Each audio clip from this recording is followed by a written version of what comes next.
All right, let's bring in our guest. He's a 7-time Pro Bowl center. He anchored the New York Jets offensive line for a decade, and he made sure Mark Sanchez never took a hit to that beautiful face of his. He's now got his own barbecue sauce, which is actually more impressive to me than the 7-time Pro Bowl thing. Nick Mangold is here. What's happening, Nick? I'm just hanging in, trying to keep my mind sane with 4 kids running around, but, having a good time doing it. Speaking of the 4 kids running around, Halloween, obviously, this weekend, we have to get your take, most overrated, most underrated candy. And then based on that answer, we'll see if you're worthy enough to stick around for the rest of the interview. Perfect. Let's see if I can get out of this quick. The overrated is obviously candy corn. Yeah. My mom loves the stuff. I find it disgusting and waxy and terrible. And the underrated for me, Three Musketeers bar. Wow. It's so funny because we've asked a bunch of people and a few said Three Musketeers was overrated. We've not had that where somebody said the same candy is overrated and under. How do you think he did, Shaq or Martin?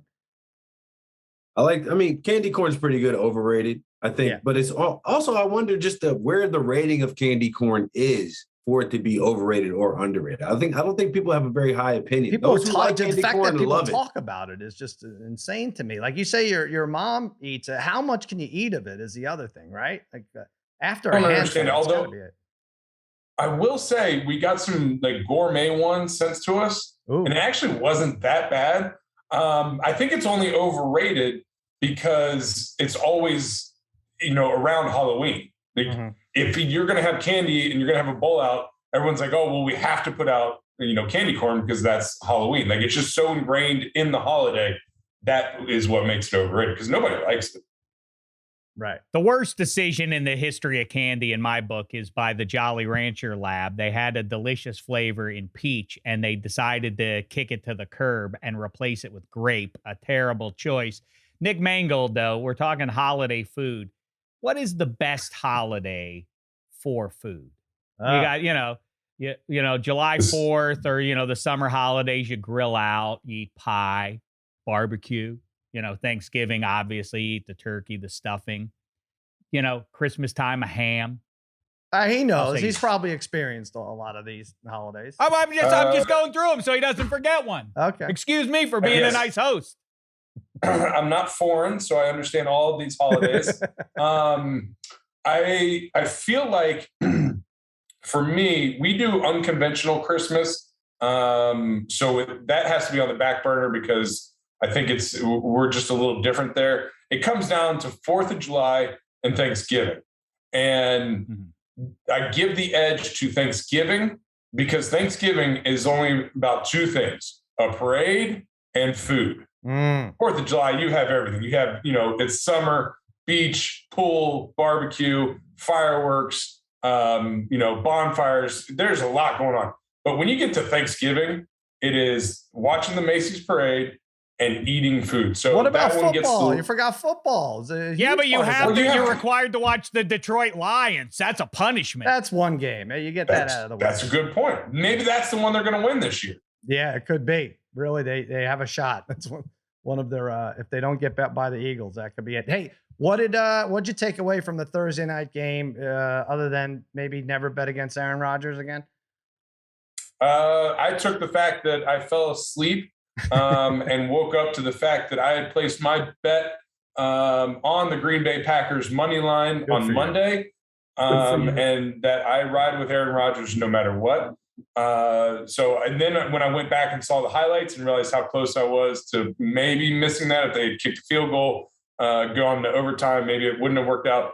But I was very happy with how it turned out. Good for you. And I know you like to gamble, and I love that. And that's another thing that makes Thanksgiving special, right? You have 3 games now. You used to only have 2 to bet on. Back when you were playing, you couldn't bet on them anyway. But is this now a big part of your life, the sports wagering? Yeah, it's kind of funny. When I was playing, I had zero idea of anything about sports gambling. Wow. Like, we were so ingrained into you can't be a part of gambling, you can't do anything with gambling, that I blocked it out. So I had to learn, and it was like baby steps, as a 35-year-old man having to learn, like, what's the underdog mean? Like, when we're talking negative points and positive points, what exactly are we talking about here? So I had to start from, honest to God, ground zero. And I just got sucked into it. It's so much fun. It gives you, for me, it's given me a place, because I used to love the Bengals. I was a big Cincinnati Bengals fan, grew up in Dayton, Ohio. So I just had to be, even though we stunk. And then playing for the Jets for 11 years, I now have an affinity for the Jets, but overall, like, I don't have a huge connection, because I've seen how the sausage is made in the NFL, professional football. I've seen the behind the scenes. I don't have a huge fandom for any professional sports. I am a fan of different teams, but for different reasons. But sports gambling has made me more interested in not only football, but other sports as well. Just checking in, like the first inning run bet for baseball is hilarious, and I love it, and I find it amazing. Tip off bet for basketball is fantastic. The even odd bet for basketball is hilarious too, because you never know how it's going to turn up. Yeah. Oh no, I've gone in deep, responsibly, of course. Of course, but like, that's just, it's, I'll watch a game, if there's a Sunday at 4:05 game, I'll, with no teams that I particularly care about, I'll actually tune in, because I know, hey, listen, I got $5 on this guy scoring a touchdown. And I just want to watch that. So it's made it that much more exciting. Right. How much does your knowledge of the game of football, because you said you learned gambling at 32, you obviously learned football well before, or 35 rather, you obviously learned football well before then. How much does your knowledge of the game of football and being able to see things that, people like, us three jerkers can't see on TV? What do you like? Does that help you with picking spreads and picking money lines, or is that the immaterial? Yeah, it has nothing to do with it. I thought my first year out of the league, I thought I could do daily fantasy. And really, I was like, oh, you know what? I know just about everybody in the league. I'll be able to pick this. I'll dominate. Failed miserably. So at that point, I realized, my football knowledge really has nothing to do with it. It's more about, playing against Vegas and against the lines and everything. If they ever were to make a bet, if they could do it real time fast enough of pass or run plays, I think I could probably dominate that one. Oh, wow. But otherwise, and my wife hates me too, because, when you're watching the game copy, every once in a while, you can hear some offensive line calls, and we're not the brightest bunch. Because we just keep regurgitating calls over and over. So no matter what team I'm watching, I'll usually pinpoint what call. If they catch the offensive line in their call, I tell my wife what play is coming, if it's run or pass. And so she gets angry at me. She doesn't like that. You ruined the movie, huh? Yeah. I want to ask you, if you're betting these games, your goal is to win, I would think. And in doing so, almost every week, betting against the Jets, betting the Jets opponent money line is a good play. Do you feel bad doing this, betting like the Patriots on a teaser against the Jets, or does it well, how do you feel? What about Sal this weekend? It's Mangold Bowl. He just mentioned he's a Bengals fan and he played for the Jets. Right. Bengals laying 10.5. How say you, Mangold? It's a tough one, laying 10, Jets at home, Mike White, it's a whole big thing, but I did get a lot of gruff from the Jets fans, because I had a boosted parlay for the company I work with, where I included the Patriots when the Jets were playing the Patriots, and I took the Patriots. I think they were like +6 at the time, or -6 at the time, and people were just giving me grill. How can you bet against the Jets? I was like, listen, you bet with your mind, not your heart. It was pretty easy, and that parlay hit, and I was very excited. So it was a good thing. This weekend, being down, it's down 10 or 10.5, I think. It's 10.5 now. It's a lot of points, but I don't know if I believe in Mike White, and the defense looks so bad against the Patriots. I'm hoping for, the correction. They were so bad that they had to work extra hard this week. But I don't know if they're covering 10. That's good. I feel the same way. I have the Bengals on a lot of pools, like eliminator pools and stuff like that, but I took the Jets +10.5, because it just seemed like too much, especially the Bengals coming off a big win like that. Maybe how do they get up for this game, aside from just beating them by 10 points? That's a classic You're talking to one of the forefathers of the teaser, Nick. You should consult Sal on this one. Oh, Take the those 10 three-team points, teaser. a lot of double-digit favorites. Nice teaser to be had there. By the way, I said your name Mangold on purpose. Are you cross with your forefathers that they like Mangold has a cool ring to it, but Mangold, like, you know, shouldn't that be the pronunciation of your surname? You know, Mangold. I'm Nick, aka I'm Mangold, right? I do try to make a pun every once in a while, and there's always the joke, "Man of gold." You know, we just slip that in. Oh, that's good. Gets people on the spelling. But yeah, I don't know where that all came from. I think we're pretty much mutts along the way. I don't think we have any dominant thing other than I was just in Europe for 2 weeks when the Jets played over in London, and I got a lot of people coming up. So Norwegian, you know, are you from the northern countries? No, I'm from America. I got nothing. I'm a golden man, don't you see? What's it like though, Mangold? I'm curious. We talk about the Jets and you know, they're kind of, I'm not letting you in on anything that they can be a punchline sometimes. What's it like at this point in a football season when you've got half a season plus to go and you know the team is going nowhere? How do you like, what happens in the locker room? What happens on game day? Is it like individual pride, guys? You know, our contracts are all on the line, so we got to show up. They just try to cover the 10.5, I would think. No. You find the line and try to figure out how you can cover it or blow it enough to make money on the other side. No, I think the tough part is obviously you realize that this season is somewhat of a lost season. And then understanding that when you're going out there, and I think this is why teams still play, and you know why you look at a team that loses to, you know, a 2-12 team, you're like, how could you lose to that team? And it's because those guys are still, they're playing for themselves more than anything, because they know all this tape that they're putting out there, even if they're getting blown out and they're losing, is that's their resume for next year for either staying on the team or getting a job with another team. And you don't want to put bad film out there. So if you start letting down and you start, you know, not trying as hard, you're going to be cut by the team that's losing. And then you're not going to be picked up by any team because they're going to look at the film and say, listen, you weren't even trying. How can we trust you? So that's how it still happens. It sucks waking up and going in at 6 a.m. in the morning, knowing that, you know, you just lost last week and it's going to be another tough road this week. And you have to go to the weight room. You have to go through meetings. You know, you have to get banged up and wake up and do it again the next day. It is very difficult when you're losing. Well, all right, listen, Nick, our producer, Eddie Spaghetti, talk about someone whose forefathers screwed him with a name, but Eddie Spaghetti's family is obsessed with you. I don't know that you know this, and we're going to display all the evidence you need to get the restraining order you should probably seek out. I'm here, Nick. Pleasure to talk to you. I'll show you all this stuff, but the quick backstory, before, you know, Sal's painting a miserable picture.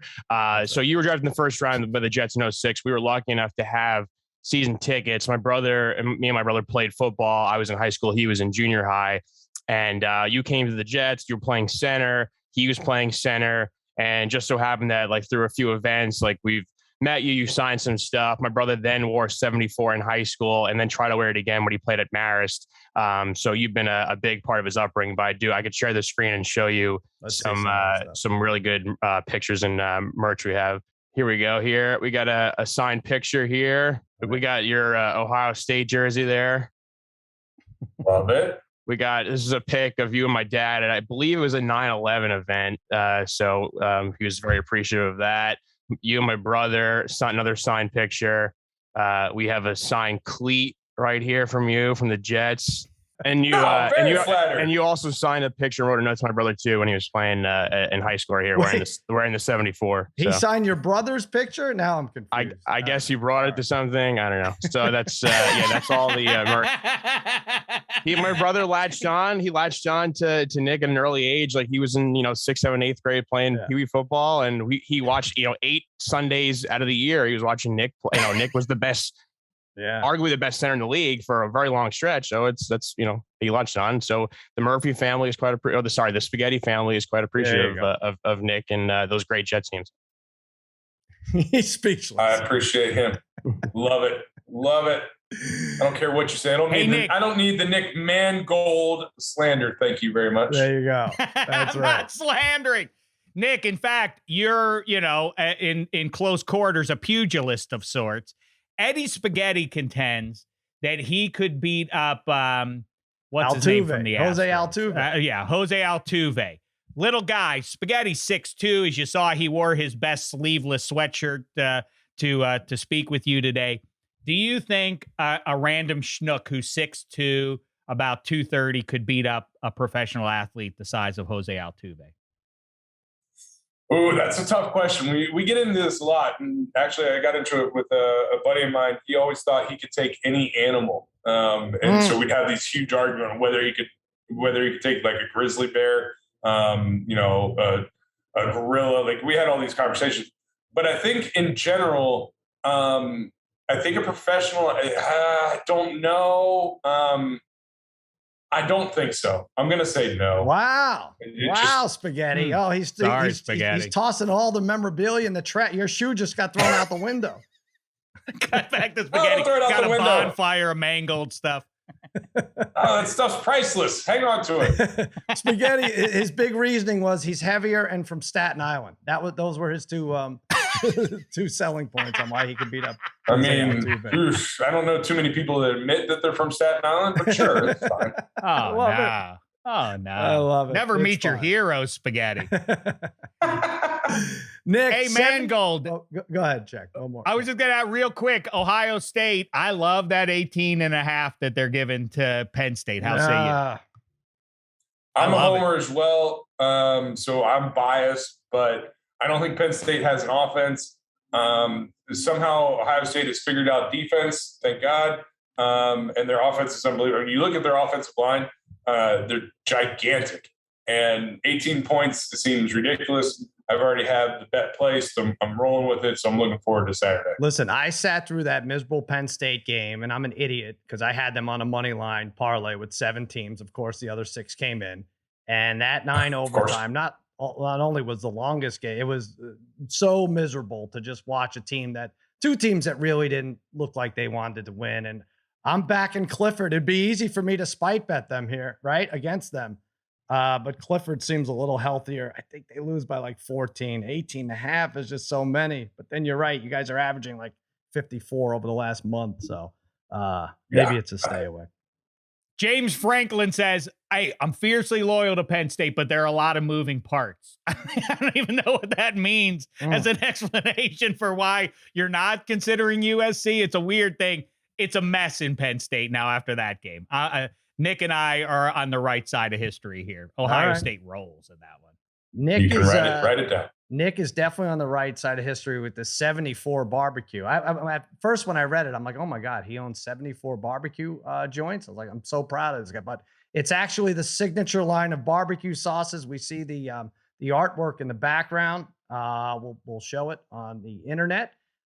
OG sweet with a touch of O heat, and the spicy sweet with a whole lot of heat. Those are your two main sellers, I think. Tell us a little about 74. A little bit about 74 barbecue. Yeah, so it's my passion now. Now that I'm done with football, and just trying to figure something out. So I'm a genius and started a barbecue sauce that launched on March 23rd, 2020. Perfect timing, right in a pandemic. When you need to get sauce to people, you need to let them try it. Right. And when you can't meet anybody in person, it's very difficult to do. But I will still say this is my sauce that I've been making for years now. It's my recipe. It's not a company that was like, hey, Nick, can we just use your face and name? This is fully me and my partner. That it's only the two of us, and that's all we got right now. I'm the New Jersey distributor. So I'll pull up and drop off cases when I'm called upon. And it's a lot of fun. It's neat. I fell in love with barbecue when I was playing, and thought that I could make a better barbecue sauce than anybody else. People always ask me all the time, like, what style is it? Is it Texas, Memphis, Carolina? What is it? And I've been made fun of a lot of times because it's actually like a New Jersey style. And they're like, please don't ever say that. And I was like, well, but it is. It's a blend. It's a blend of everything. I made it up in New Jersey, so I have to call it that. It's a barbecue sauce like none other. I love it.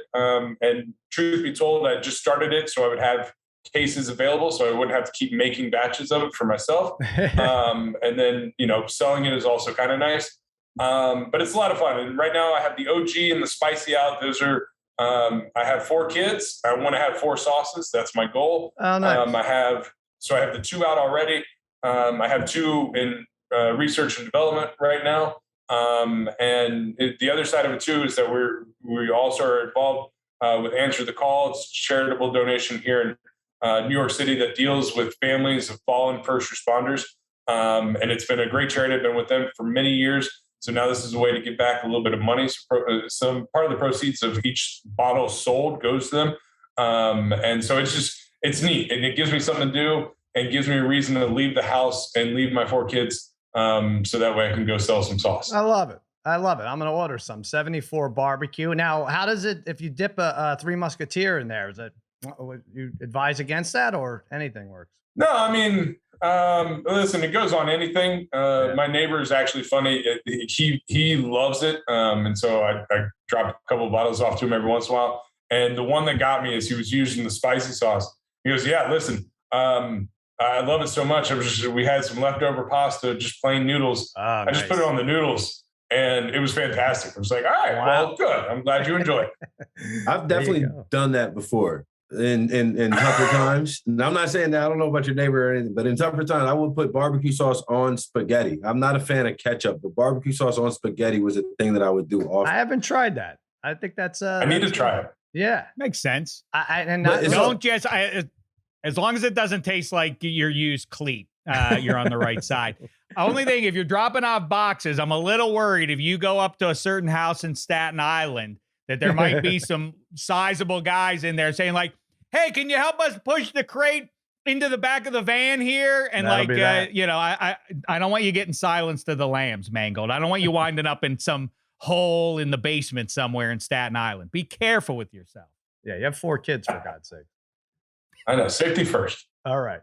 Hey, before we let you go, give us your Super Bowl pick. Who's your money on right now? Oh, this is tough. I hate making early predictions. I know. Right now, I'm still leaning towards. I really like the Buffalo Bills this year. They're doing well. They had that loss to Tennessee. I didn't hate it. It was a back and forth game. I think every once in a while they're going to need a reminder that they're not the perfect team, which they had, week 1 with Pittsburgh. I think they got it again with Tennessee, and they're going to go on another run here. And I think if they get home field advantage, people going to Buffalo to play playoff games, they're going to go just run through teams. So I'm going money's on Buffalo right now. Check back in a couple weeks, and I'll let you know how that changed. Barbecue sauce on wings, makes sense, right? So I think you're a little bit biased there, but no, that's a good the Bills are for sure a good pick. 74 barbecue, that's the name of the sauce. Check it out. Yes, proceeds go to first responders. It's a good cause. It's good barbecue sauce. We all know Jersey barbecue sauce is better than Staten Island barbecue sauce. It's been well established. Nick Mangold, thanks for coming on. We appreciate it. Thank you so much for having me, guys. I appreciate it.